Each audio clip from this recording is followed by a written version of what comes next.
दूर किसी जंगल में एक कौवा और एक कवि रहा करते थे। कौवे का नाम कालू कौवा था और गोरी कवि उसकी पत्नी थी। गोरी कवि बहुत ही मासूम थी और हर वक्त अपने पति को खुश करने में लगी रहती। कालू जी देखिए, आज मैंने आपके लिए नाश्ते में कितनी अच्छी थाली तैयार की है। मैंने आपके लिए दाल, भुजिया, सब्जी और चावल सब कुछ ही तैयार किया है। आप इसको खा के देखिए, बहुत अच्छा लगेगा आपको। लेकिन कालू कौवा को तो उससे झगड़ने का मौका चाहिए होता था। कालू कौवा कहता है, मजबूरी है जिस कारण तुम्हारे हाथ का बना खाना खाना पड़ता है, वरना तुम्हारे हाथ में कौन सा स्वाद रखा है ऊपर वाले ने। इससे तो बेहतर है कि मैं बाहर से घास फूस ही खा लूं। अगले दिन गोरी कवि फ्रूट लेके आती है और वो खुद खाने से पहले कालू कौवा को देती है। कालू जी ये ले मीठे मीठे फल खा ले, मैंने आपके लिए रखे थे। थू थू थू थू थू, तुम्हें अभी तक इतना भी नहीं पता कि तुम्हारे पति को कौन से फ्रूट पसंद है और कौन से नहीं पसंद। इन्हें तुम ही खाओ और मेरे लिए मीठा मीठा आम या मीठा मीठा अमरूद लेके आओ। शाम हो चुकी थी लेकिन फिर भी गोरी कवि अपने पति को खुश करने के लिए निकल पड़ती है। पति जी का तो मूड ही खराब कर दिया मैंने, मुझे भी किसी बात का पता नहीं चलता। आइंदा से इस बात का ख्याल रखूंगी कि पति जी को क्या पसंद है। फिर कुछ दिन बाद गोरी कवि प्यारे से 2 अंडे देती है। कालू जी आते ही होंगे और वो हमारे अंडे देख के तो बहुत ही खुश हो जाएंगे। देख लेना, तो उनके मिजाज भी अच्छे हो जाएंगे।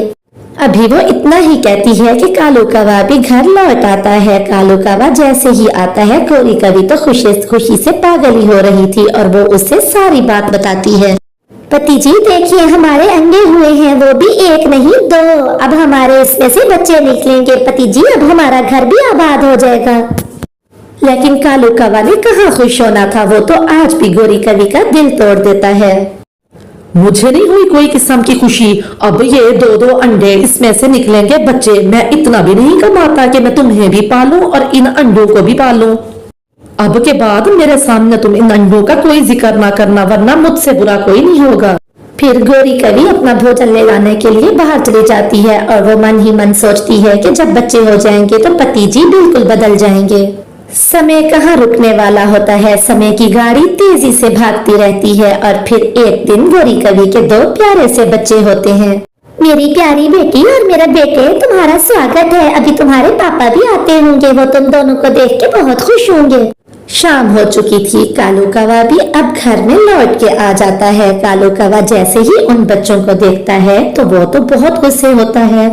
कालू जी देखिए, हमारे अंडों में से 2 प्यारे प्यारे बच्चे निकले हैं। ये हमारी प्यारी बेटी और वो हमारा प्यारा सा बेटा। कालू जी अब तो आप खुश हैं ना अपने बच्चों को देख के? क्या एक मुसीबत तुम काफी नहीं थी मेरे सिर पर, जो इन 2 मुसीबतों को भी मेरे लिए पैदा कर दिया है। तुम इनको लो और तुरंत ही मेरे घर से निकल जाओ। मुझे नहीं पालना इनको, तुम्हें भी पालूं, इनको भी पालूं। और दूसरी बात, अपना भोजन खुद ही लाया करना, मुझे नहीं लाना तुम्हारे लिए कोई भोजन। पति जी ये आप कैसी बातें कर रहे हैं? जिनको आप मुसीबत कह रहे हैं वो हमारी संतान है और माँ बाप के बुढ़ापे का सहारा यही बच्चे ही होते हैं। देखना, ये हमारा सहारा बनेंगे, सहारा। और दूसरा ये कि कुछ दिन की तो बात है, अभी बच्चे बहुत छोटे हैं, मैं इनको छोड़ के नहीं जा सकती। अभी कुछ दिन के लिए पति जी मेरा और बच्चों के लिए भोजन लेके आया करें ना आप। हो, ये तो वही बात हुई ना कि पति नाक काटने को तैयार है और पत्नी कहती है कि मुझे नथली तो बनवा के दो। अब शाम हो गई है, मैं तुम्हें आज के दिन रहने की इजाजत दे रहा हूँ। कल सुबह होते ही तुम इन बच्चों को लेके मेरे घर से दफा हो जाना। मैं अपने घर में इनको नहीं देख सकता, वरना कल मैं तुम्हें भी मार दूंगा और इन्हें भी। रात हो जाती है और फिर रात के बाद अगली सुबह होती है। सुबह होते ही गोरी कवि दोनों बच्चों को अपनी पीठ पे बिठा के वहां से चली जाती है। गोरी कवि को कुछ नहीं समझ आ रहा था कि वो कहाँ जाए। वो अनजान राहों पर उड़े जा रही थी और मन ही मन वो सोच रही थी कि जिस इंसान में ना बदलना हो तो वो कभी नहीं बदलता।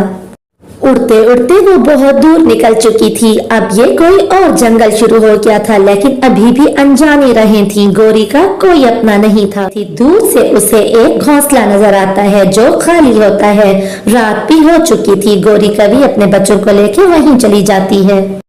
अच्छा हुआ कि मुझे ये खाली घोंसला मिल गया। मेरे प्यारे बच्चों, हम बहुत लंबा सफर करके आए हैं, तुम्हें भी भूख लगी होगी और मुझे भी भूख लगी है।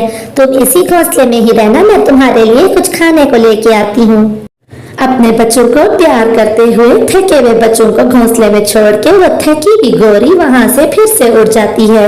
अब उसे अपने बच्चों की भोजन की खोज जो करनी थी। गौरी कभी वहां बच्चों को अकेला छोड़ के खुद चली जाती है। रात का समय था, गौरी का मन घबराया हुआ था, लेकिन वो अपने बच्चों के लिए बहुत मजबूत थी। गौरी कवि बहुत मेहनत करती है। कुछ समय बाद गौरी कवि उसी घोंसले के बिल्कुल सामने वाला घर खरीद लेती है। वो घर एक चील का था जो इसे बेच देती है। इधर कालू कौवा जो कमाता था वो शराब पर ही लगाता था। उल्लू मेरे दोस्त उल्लू, ऐसा करना, आज बड़ी बोतल शराब की तैयार रखना, मैं शाम को ले जाऊंगा तुमसे। अच्छा, क्या तुम्हारे पास पैसे हैं? आज तो तुम उधार की बात भी नहीं कर रहे। क्या तुम्हारे पास इतने पैसे हैं कि तुम आज बड़ी बोतल लेने को तैयार हो गए? क्या हुआ ऐसा? अरे उल्लू भाई, मेरे दोस्त, मेरे यार, तुझसे क्या छुपाना, मैंने अपनी पत्नी और अपने बच्चों को घर से निकाल दिया। इतना भी नहीं कमाता मैं कि उनको खिलाऊं। अब तो मेरे पास पैसे ही पैसे हैं। अच्छा, क्या कालू तुमने ऐसा किया? अगर ऐसा किया है तो फिर तो तुम्हारा घर खाली होगा। आज मैं ऐसा करूंगा, बड़ी बोतल तुम्हारे लिए और अपने लिए लेके तुम्हारे घर पे ही आ जाऊंगा। कालू कौवा थोड़ा सा ही कमाता और फिर शराब पी के पूरा पूरा दिन नदी पर ही पड़ा रहता। नदी के पास कालू कौवा बैठा होता है कि वहीं पर एक चिड़िया उड़ती भी आती है। कालू कौवे का काम तो अब सिर्फ और सिर्फ पक्षियों के साथ झगड़ा करना रह गया था। वो बहाना ढूंढता था कि किसी पक्षी से किस तरह से लड़ा जाए। चिड़िया अभी पानी पीने ही लगती है कि अरे छोटी चिड़िया, जाओ यहाँ से, क्या करने आई हो तुम इधर? जाओ यहाँ से, ये नदी मेरी है, यहाँ का पानी भी मेरा है। तुम अगर ना गई तो मैं तुम्हें 2-4 लगा के इसी नदी में ही फेंक दूंगा। तुम बहुत दुष्ट कवे हो। तुम्हारी वजह से तुम्हारी पत्नी घर से चली गई, तुम्हारे मासूम बच्चे घर से चले गए, अब तुम बाकी के पक्षियों से झगड़ते हो। चिड़िया इतना बोल के पानी पिए बिना ही वहां से उड़ के चली जाती है। चिड़िया डर गई, चिड़िया डर गई, मुझसे डर गई। वाह रे कालू कौवा, तुझसे डर गई। तोते भैया, अब तो वो दुष्ट कौवा हर वक्त ही झगड़ता रहता है, और वो तो नदी पर से अब किसी को पानी भी नहीं पीने देता। मैं तो प्यासी ही लौट आई थी और फिर सागर पर जाके मैंने पानी पिया। हाँ चिड़िया बहन, आप सच कह रही हैं। वो दुष्ट कौवा मेरे साथ भी कई बार ऐसा कर चुका है। जो दूसरों को तकलीफ देता है, खुश वो भी नहीं रहता, वो भी अंजाम को पहुंचेगा। हाँ तोते भैया, आप सच कहते हो। जो कौवा अपनी पत्नी का ना हो सका, अपने मासूम बच्चों को जो अभी अभी अंडे से बाहर आए थे, उनको किस तरह बेदर्दी से उसने घर से निकाल दिया, वो हमारा क्या होगा भला? समय की गाड़ी तेजी से दौड़ती रहती है और अब कालू कौवा बहुत बीमार हो चुका था। कोई मुझे पानी दो, मैं उड़ भी नहीं सकता, कोई भोजन ला दो। भाई मैं ये सोच रही हूँ, आज जब माँ आएगी तो हम उससे कहेंगे कि हमें हमारे पिछले जंगल ले जाए, हम देखें अपना पिछला जंगल। फिर दोनों बच्चे घर से बाहर अपनी माँ के इंतजार में बैठ जाते हैं। कुछ देर बाद उनकी माँ रोज की तरह मेहनत करके और अपने बच्चों के लिए भोजन ला के घर लौट आती है। माँ, हम कितनी देर से आपका इंतजार कर रहे थे। माँ, हमें हमारे पिछले जंगल ले चलो ना, हमें हमारे पिछले घर ले चलो। हम देखना चाहते हैं कि कहाँ हमने जन्म लिया, हम वो सब कुछ देखना चाहते हैं। अब तो हम उड़ भी सकते हैं।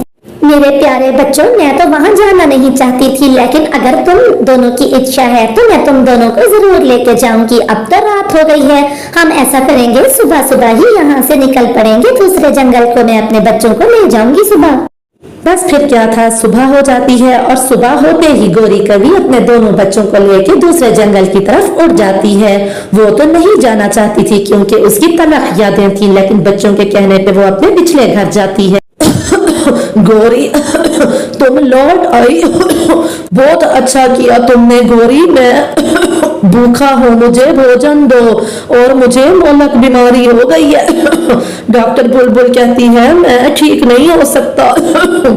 बच्चों, हम चलते हैं यहाँ से, मेरा मन घबरा रहा है। यहाँ पर बैठ के मुझे सारी पिछली तलख यादें आ रही हैं। चलो मेरे प्यारे बच्चों, हम यहाँ से चलते हैं। मैं और कुछ देर रुकी तो मैं बेहोश हो जाऊंगी इधर। गौरी, तुम ऐसा नहीं कर सकती मेरे साथ। गौरी, ऐसा मत करो। बच्चों, मैं तुम्हारा पिता हूँ, मेरे साथ रहो, मुझे पानी पिलाओ बच्चों। उस वक्त कहाँ था ये पिता कि जब ये बच्चे जन्म लिए थे, और उस वक्त मैंने तुम्हारी कितनी विनती की थी कि ऐसा मत करो, यही बच्चे ही तुम्हारा और मेरा सहारा बनेंगे। अब शराबें पी पी के मरो तुम यहीं पर। मैं तो अपने बच्चों के साथ बहुत खुश हूँ और मेरे बच्चे भी मेरे साथ बहुत खुश है। हमने तो नया घर भी ले लिया है। ऐसा कहते हुए गौरी वो सारी पुरानी तलाक यादों को वहीं पर छोड़ के अपनी नई जिंदगी का आगाज करने के लिए अपने बच्चों के साथ वहां से उड़ती हुई वापस आ जाती है। बारिश शुरू हो चुकी थी। बारिश बहुत तेज थी। कालू कौवे के जंगल में तो पानी भर गया था। सभी पक्षी खुश थे, लेकिन कोई था जो इस बारिश से बहुत दुखी था। एक तो ये बीमारी, ऊपर से भूख और प्यास, ऊपर से इस बारिश की ठंड। लगता है आज मेरा आखिरी दिन है।